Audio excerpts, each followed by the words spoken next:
Bonjour. Aujourd'hui, notre leçon va porter sur le sous-menu contrôle général, qui est accessible par ici, et donc qui comporte 7 onglets, sachant que l'onglet relance et date d'échéance ne sera pas présenté aujourd'hui puisqu'il fait l'objet d'une leçon spécifique.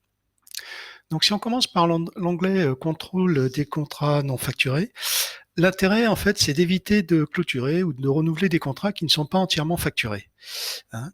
Donc, à l'ouverture de la liste, celle-ci est classée par date de fin de contrat décroissante et ça permet de visualiser les contrats qui sont arrivés à échéance et dont la facture n'est pas soldée. Alors, si on prenons le cas d'un contrat négatif, ça veut dire qu'en fait, on a facturé plus que ce qui était prévu. Donc, si on analyse la facture, on va voir que voilà, on avait un contrat de 573, on a facturé 659. Et en fait, il s'avère qu'il y a une prestation supplémentaire de 72 euros. Donc ce contrat, en fait, il n'y a pas de souci, il est conforme. Ce qu'on va faire, alors ce qu'il y a de bien, c'est qu'on va pouvoir le clôturer. Donc on va aller dans l'onglet contrôle, contrat à renouveler. On va pouvoir le visualiser et donc sans problème le renouveler en clôturant les interventions. Donc à l'ouverture de notre prochaine, ou en rafraîchissant la liste, ce contrat aura disparu. Passons maintenant au prévisionnel de facturation. Donc cette interface, elle permet d'avoir une vision du chiffre d'affaires prévu et du chiffre d'affaires facturé sur l'année précédente, l'année en cours et l'année prochaine. Donc le montant prévu est calculé sur la base des montants hors taxes prévus dans les passages, qui sont programmés dans les contrats.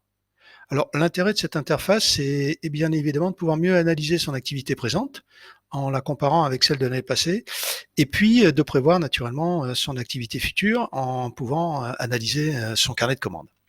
Alors il va sans dire que les renouvellements de contrats, par exemple en fin d'année, ont un impact énorme sur le prévisionnel, donc il faut bien penser à analyser cette interface après avoir fait les renouvellements.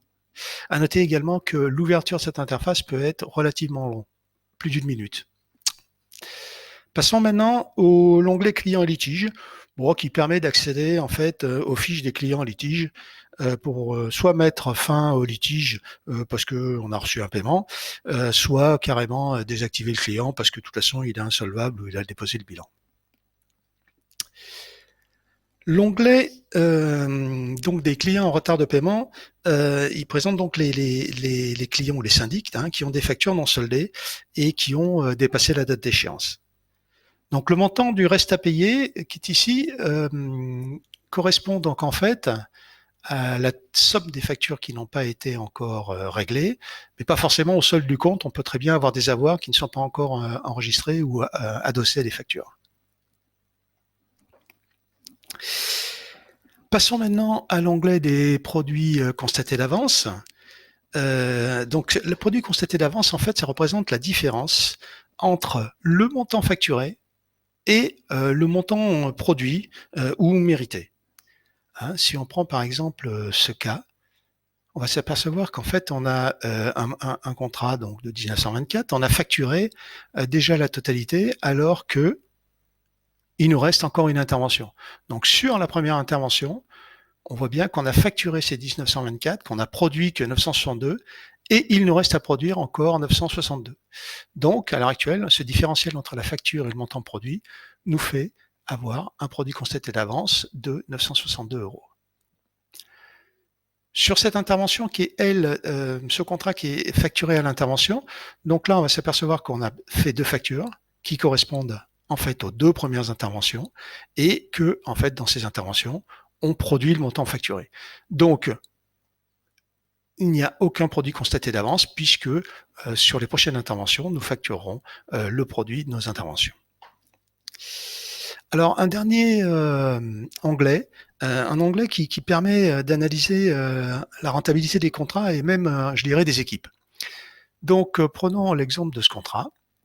Hein. Donc c'est un contrat où, en fait, on va s'apercevoir que donc on a bien 2 passages. Au niveau du chiffrage, le commercial a chiffré donc, 1 h 33 par intervention et donc avec un coût de main-d'œuvre de 420 € pour la totalité du contrat. Donc, comme on a 2 interventions avec une durée d'1 h 33, ce qui nous fait un taux horaire moyen de 158 €. Alors, qu'est-ce qui s'est passé au niveau de la planification? On voit que les 2 interventions étaient planifiées avec un temps total de 2 h 62, ce qui nous fait un temps moyen planifié d'1 h 31. Et donc, on s'aperçoit que donc le commercial a bien programmé, a bien prévu la durée de ses interventions, puisque le planificateur, lui, est à peu près aux mêmes heures.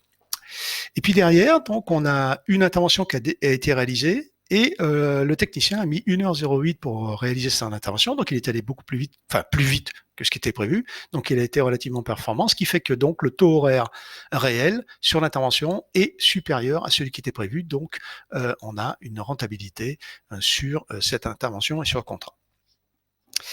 Voilà. Je vous invite à poursuivre le module pour découvrir en détail les interfaces de contrôle général et je vous dis à bientôt pour une nouvelle leçon.